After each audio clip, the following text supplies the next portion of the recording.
Hello everyone, I'm Dr. Kalpana. Today we are going to learn about Insolvency and Bankruptcy Code 2016. It is a kind of introduction to the code because it's a complete comprehensive legislation regarding insolvency and bankruptcy when it comes to debt default. And this code was enacted by Central Government of India, which is a kind of reform in India's financial and legal landscape. And the purpose of this act to enact was to consolidate and amend laws relating to reorganization and insolvency resolution of corporate entities, partnership, and individuals. Insolvency Bankruptcy Code aims to provide a time-bound and efficient resolution mechanism. So prior to its enactment, insolvency procedures in India were fragmented across multiple legislation, which leading to delays and insufficiencies. So keeping in mind the scattered and uh, legislative framework in regard to providing a resolution in a state of insolvency and bankruptcy. Before we go to the code, first we need to know what is the meaning of insolvency and bankruptcy. So insolvency is a state, is a situation that can lead to declaring bankruptcy. So in very simple terms, an individual uh, be- becomes insolvent when he or she is unable to pay back debts to the creditor. What is bankruptcy? Bankruptcy is a legal process that provides resolution to the creditors and other stakeholders in a state of when a situation of insolvency arrives. So now coming to old legislative framework before this code came into being, Chapter 19th and Chapter 20 of Companies Act 2013, Part 6A, Part 7th, and Section 391 of Companies Act 1956. Recovery of debt due to financial banking, due to Bank and Financial Institution 1993, and SURFACI Act 2002, SIC Industrial Companies Act 1985, Presidency Town Insolvency Act 1909, Provincial Insolvency Act 1920. So old framework did not help lenders uh, in effective and timely recovery of defaulted assets that causes undue strain on the Indian credit system. So recognizing that reform in bankruptcy and insolvency regime are critical for improving the business environment and alleviating distressed credit market. So government introduced Insolvency Bankruptcy Code 2000 in 2016. That was enacted for that purpose because that scattered provision in different legislation was a little misleading also. Uh, now, we need to know whenever any legislation comes into being, there is a lot of research and exercise behind it. Definitely, there is a purpose and objective to bring along. So, objective of insolvency and bankruptcy code are that old provisions to deal with sickness arising out of financial difficulties have been replaced by insolvency bankruptcy code now. So as per the preamble of this code, the purpose of this act is to consolidate and amend the laws relating to reorganization and insolvency resolution of corporate persons, partnership firms, individuals in a time-bound manner. So time-bound manner gives a kind of confidence and faith so far as the victim of default are concerned. Maximization of value of asset of such persons so that maximum stakeholder can be given their due debt. To promote entrepreneurship, availability of credit, balance of interest of all stakeholders, including alteration in the order of priority of payment of the government dues, establish an Insolvency and Bankruptcy Board of India. That is very important to regularize and regulate and implement this code. So now question is upon whom this code is apply, or applicability of code is very important aspect of, to understand any legislation. So the provisions of Insolvency and Bankruptcy Code 2016 apply to following in relation to their insolvency, liquidation, voluntary liquidation, or bankruptcy, as the case may be, as per Section 2 of this code. So companies incorporated under Companies Act applies. Companies governed under a special act, so far as Insolvency and Bankruptcy Code is consistent with those special act. That is, provision of special act will prevail over Insolvency and Bankruptcy Code in case there is any conflict. Limited liability partnership form, other body corporates as may be notified by central government, partnership firm, and individuals. So these are the persons on whom this code applies. Now question is upon whom it does not apply. That is very important to know and understand. So this code does not apply to corporate in financial sector as per Section 3, subclause 7 of Insolvency and Bankruptcy Code states that corporate person shall not include any financial service provider. Therefore, the code does not cover banks, financial institutions, insurance companies, asset reconstruction companies, mutual funds, collective investment schemes, or pension funds. So these corporates are not included under the definition of corporate person so far as Section 3, subclause 7 is concerned, meaning thereby this code would not be applied upon them so far as the resolution process under this code is concerned. Now question is of how this code would be working. So regulatory mechanism and regulatory bodies under IBC Code 2016 is having 5 pillars on which it is dependent to be implemented. So there is the central government is empowered to establish insolvency and bankruptcy. This code empowers central government to establish an Insolvency and Bankruptcy Board of India and adjudicating authority, that is NCLT, National Company Law Tribunal, is adjudicating authority.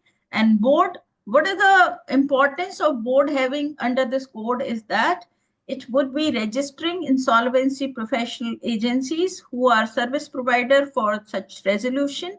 Insolvency professionals, just like advocates, are required to be registered with Bar Council of India as well as with any state bar council in order to practice. So far as insolvency professionals are concerned, they also have to be registered as per the norms of this code with Insolvency and Bankruptcy of Board of India. Then only they can provide those resolutions and can be appointed as resolution professionals. Information utilities are also professionals who provide all those information which are relevant and necessary for that resolution process. So that is the structure and regulatory mechanism under this code. So this code provides Insolvency and Bankruptcy Board of India and NCLT. And there are 3 kinds of people: insolvency professional agencies, insolvency professionals, and information utilities. Insolvency and Bankruptcy Board of India shall be established by Central Government of India under Section 188 subclause 1 of this code. Board means Insolvency and Bankruptcy Board of India established under Section 1 of subclause 188, Section 3 subclause 1 of Insolvency and Bankruptcy Code. Board will have the power of civil court so far as issuing of summons and discovery and production of books, inspection of books, registers, and issue of commissions for examination of witnesses as per Section 196, subclause 2 of this code. Constitution of board has been specified under Section 189 of this code, and board would be headed by chairperson, meaning thereby the highest authority of this board is called chairperson. It will be consisting of 10 members, out of which at least 3 members will be whole-time members. The most important thing, what this board does do. So functions of board. So board is to exercise regulatory oversight over insolvency professionals, insolvency professional agencies, and information utilities. Number one, register insolvency professional agencies, insolvency professionals, information utilities, and renew, withdraw, suspend, or cancel such registration. Just like you can understand the way bar councils work for advocates. Secondly, specify the minimum eligibility requirement for registration of insolvency professionals, agencies, information utilities. They are empowered to levy fees or other charges for registration of these 3 bodies: insolvency professional agencies, professionals, and information utilities. Next, specify regulations standard for functioning of insolvency professional agencies, insolvency professionals, and information utilities. Lay down by regulation the minimum curriculum for examination of insolvency professionals for their enrollment as member of insolvency professional agencies. Just like BCI has also introduced since long that examination in order to get registered any state bar council. So if anyone wants to become insolvency professional or the part of insolvency professional agency, they have to pass that examination, which is conducted by Insolvency and Bankruptcy Board of India. Carry out inspections and investigations on these professionals, agencies, and information utilities, and pass such orders as may be required for compliance of provisions of this code and regulation issued hereunder. Functions of board are quite bigger in numbers, so that whole code can be implemented properly and resolution can be passed. So next is monitor performance these professionals, agencies, and information utility, and may pass direction as may be required for the compliance of provisions of this code and regulation issued. They can call for any information record from insolvency professional agencies, professionals, and information utilities. Publish such information, data, research studies, and other information as may be specified by regulation. Specify regulations, the manner of collecting, storing data by information utilities for providing access to such data. Collect, maintain records relating to insolvency and bankruptcy cases, and disseminate information relating to such cases. Constitute such committees as may be required, including particular committees laid down under Section 197 of this code. Promote transparency and best practices in its governance. Maintain websites and such other universally accessible repository of electronic information as may be necessary. So maintaining website is necessary be made by this code. So you can exercise the website of Insolvency and Bankruptcy Board of India in order to know how this board actually functions and what kind of information we can access as citizen of this country or non-citizen of this country. Enter into memorandum of understanding with any other statutory authority. Issue necessary guidelines to insolvency professional agencies and insolvency professionals and information utilities. Next, specify mechanism for redressal of grievances against insolvency professional agencies, and information uh, utilities. Pass order relating to complaints filed against aforesaid for compliance of provision of this code and regulation issued hereunder. Next, conduct periodical study, research, and audit of functioning and performance of these three bodies: insolvency professional agencies and professionals, and information utilities, at such intervals as may be specified by the boards. Specify a mechanism for issuing regulation, including conduct of public consultation processes before notification of any regulation. Next is to make regulation and guidelines on matters related to insolvency and bankruptcy as may be required under this code, including mechanism for time-bound disposal of assets of corporate debtor and debtor, and in the last to perform such other function as may be prescribed as per necessity. So majorly what we need to keep in mind under this lecture as a bullet points, what we need to keep in mind as a framework of a study so far as introduction to this code is concerned.